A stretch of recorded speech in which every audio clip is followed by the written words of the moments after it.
Pakistan China బంధంపై Indian army ఉన్నతాధికారి కీలక వ్యాఖ్యలు చేశారు. ఇటీవల పహల్గామ్ ఉగ్రదాడితో భారత్ పాక్ మధ్య పెరిగిన ఉద్రిక్తతలు, ఆపరేషన్ సింధూర్ సమయంలో నెలకొన్న పరిణామాలపై deputy army chief Rahul R Singh వివరించారు. తన సైనిక సామర్థ్యాన్ని పరిరక్షించుకోవడానికి పాక్ ను చైనా ఒక ల్యాబ్ లా ఉపయోగించుకుందని రాహుల్ ఆర్ సింగ్ అన్నారు.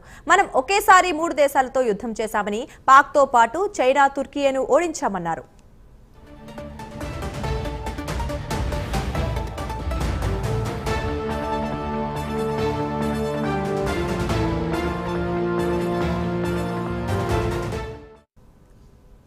పాకిస్తాన్ చైనా బంధంపై ఇండియన్ ఆర్మీ ఉన్నతాధికారి కీలక వ్యాఖ్యలు చేశారు. ఇటీవల పహల్గామ్ ఉగ్రదాడితో భారత్ పాక్ మధ్య పెరిగిన ఉద్రిక్తతలు, ఆపరేషన్ సింధూర్ సమయంలో నెలకొన్న పరిణామాలపై deputy army chief Rahul R Singh వివరించారు.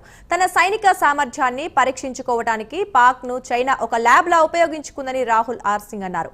మనం ఒకేసారి 3 దేశాలతో యుద్ధం చేశామని, పాక్ తో పాటు చైనా, తుర్కీయను ఓడించామన్నారు ఆయన.